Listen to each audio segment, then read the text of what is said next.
So, bila bercakap tentang iPhone SE, aku rasa last model yang Apple perkenalkan adalah pada tahun 2022 dan masa tahun tu memang ramai juga kecam tentang iPhone SE generasi yang ketiga disebabkan oleh design dia memang totally sama je macam iPhone SE 2 yang diperkenalkan pada 2020 lah.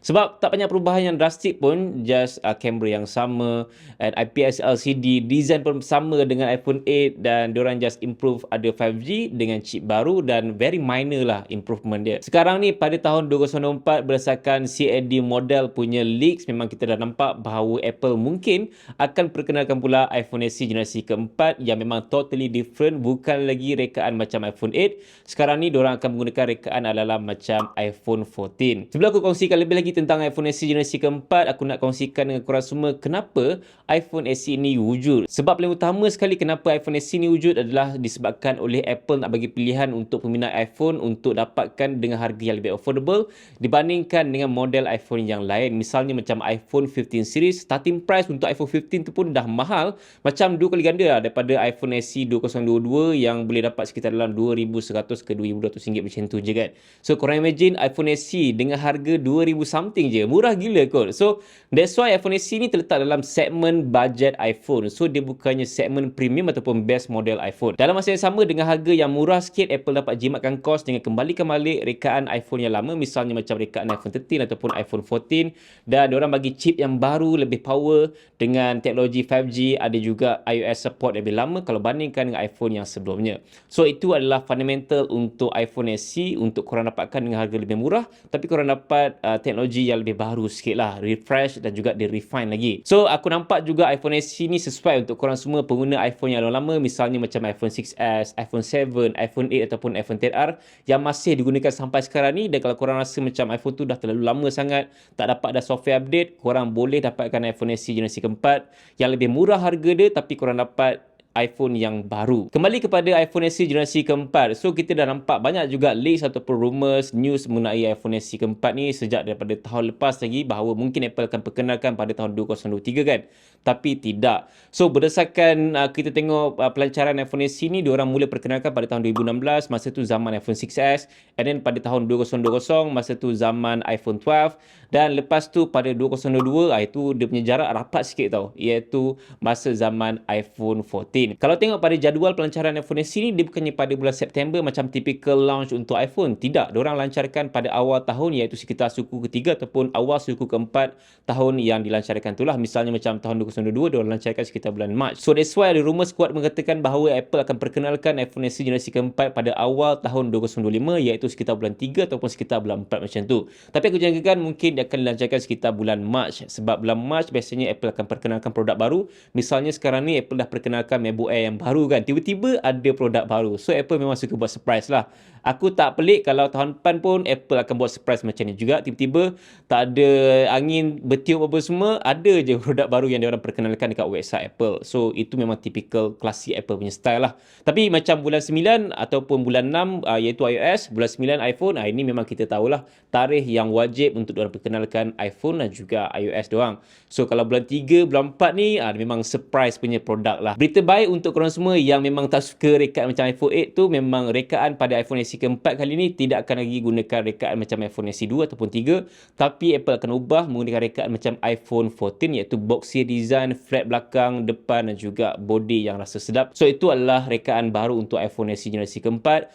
Dan untuk saiz dia tak confirm lagi sama ada 61 inci ataupun 5.4 inci macam versi mini. So ada rumours mengatakan bahawa Apple akan gunakan saiz 61 inci yang sama macam iPhone 15 sekarang ni, tapi ada juga yang mengatakan bahawa Apple akan gunakan saiz yang versi mini iaitu 5.4 inci. Aku rasa dua-dua tu boleh jadi sebab kita nampak pada zaman iPhone 6s dulu, tiba-tiba Apple perkenalkan iPhone XE dengan saiz yang kecil macam iPhone 5s. Zaman tu okey lah kan, sebab iPhone 5s memang masih digunakan lagi dan relevan lagi masa tahun tu lah. Tapi sekarang ni untuk iPhone versi mini, aku tak sure sama ada peminat dia ramai ataupun tidak. Tapi boleh jadi Apple akan perkenalkan versi mini tapi SE. Sebab untuk 61 inci tu aku rasa yes, possible juga. Cuma kita dah ada iPhone 61 inci kan. So why Apple nak buat saiz yang sama?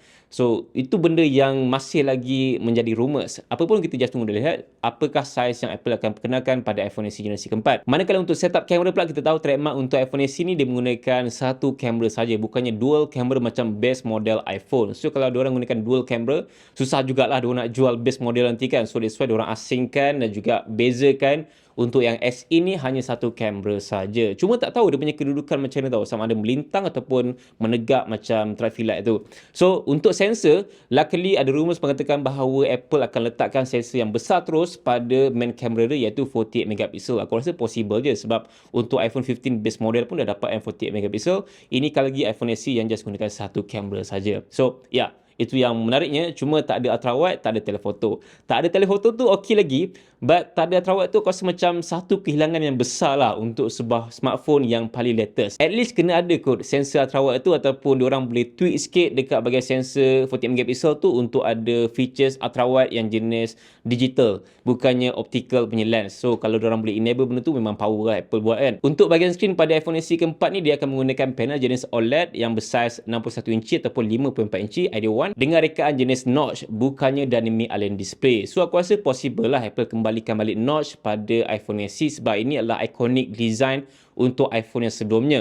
So, untuk dynamic island adalah rekaan baru. So, kalau diorang gunakan dynamic island display, aku rasa macam tak possible lah sebab kita tahu fundamental untuk iPhone SE ni adalah kembalikan balik zaman kegemilangan masa iPhone lama diorang kan, masa iPhone X, iPhone XS apa semua. Sama juga macam iPhone SE generasi kedua ataupun ketiga, diorang kembalikan balik rekaan yang sama macam iPhone 8, dan macam iPhone SE pertama pun diorang kembalikan balik rekaan macam iPhone 5S. So, aku rasa aku faham lah kalau Apple akan gunakan notch display pada iPhone SE generasi keempat nanti, bukannya dynamic island display. So, kalau diorang gunakan dynamic island display, lebih bagus sebenarnya sebab itu adalah rekaan baru dan juga dapat features yang lebih best lah kalau compare to notch yang biasa je kan, dan juga size dia agak besar dan dia adalah rekaan yang lama sangat kan. So, untuk dia punya bahagian security dah tak ada Touch ID sebab aku rasa itu adalah teknologi yang sangat-sangat lama. Kalau ada pun mungkin diorang letakkan dekat power button, tapi aku rasa tidak. Diorang akan gunakan Face ID pada bahagian security, dan juga tak ada IPS LCD dah pada iPhone SE generasi yang baru ni. So, everything new dengan OLED display dan juga Face ID, tapi ada notch lah. Itu paling penting sekali. Dan refresh rate dikatakan masih kekal dengan 60Hz, bukannya 90Hz ataupun 120Hz. Korang perasan tak, kalau tengok sekilas iPhone SE generasi keempat, kalau based on leaks dan juga rumours ni, dia adalah macam iPhone 14 tapi versi single camera je kan. So, aku rasa itulah apa yang Apple cuba letakkan pada iPhone SE, iaitu tiru rekaan macam iPhone 13 ataupun iPhone 14 tapi lebih murah, dan juga dia kurangkan sikit lah feature-feature penting, misalnya macam tak ada ultrawide, dan juga size pun aku tak pasti lagi macam mana kan. So, aku rasa kalau kita nak letakkan iPhone SE dengan iPhone 15 tu, dia macam tak sesuai sangat sebab dah hampir sama kan kalau diorang gunakan dynamic island display. So, that's why Apple akan gunakan notch display pada iPhone SE generasi keempat nanti. Berita baik juga, iPhone SE keempat ni akan menggunakan port jenis USB-C, bukannya Lightning port. So, aku tak rasa Apple akan gunakan Lightning port sebab memang tak boleh pun, sebab majority produk Apple sekarang ni semuanya dah gunakan USB-C port. Berita baik juga, iPhone SE generasi keempat ni akan menggunakan port jenis USB-C, bukannya Lightning port, dan aku rasa memang tak boleh pun diorang gunakan Lightning port kan. So, USB-C adalah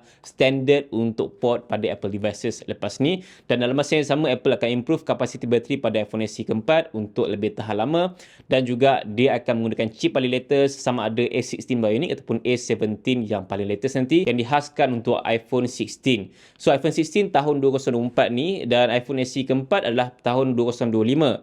So, kalau diorang gunakan chip yang sama dengan iPhone 16, aku rasa possible lah sebab iPhone 16 tahun ni, iPhone SE 4 tahun depan. And then dari segi dia punya teknologi 5G tu, memang itu adalah standard lah untuk iPhone sekarang ni. So, aku rasa itu antara improvement yang besar juga untuk iPhone SE yang keempat. Aku nampak Apple makin serius lah untuk keluarkan a better SE version instead of the same SE punya model macam sebelum ni kan. Aku macam kecewa gila kot iPhone SE ketiga tu. iPhone SE kedua tu boleh faham lagi lah sebab diorang nak kembalikan balik iPhone 8 punya design kan. Tapi iPhone SE ketiga tu macam so itu saja sedikit sebanyak perkongsian aku tentang leaks dan juga rumours pasal iPhone SE generasi yang keempat yang mungkin akan dilancarkan pada awal tahun 2025. So, kalau korang ada sebarang penambahan ataupun sebarang info-info baru, korang just komen saja dekat bahagian bawah ni, okay? Terima kasih kerana menonton. Sampai jumpa lagi. Assalamualaikum. Bye.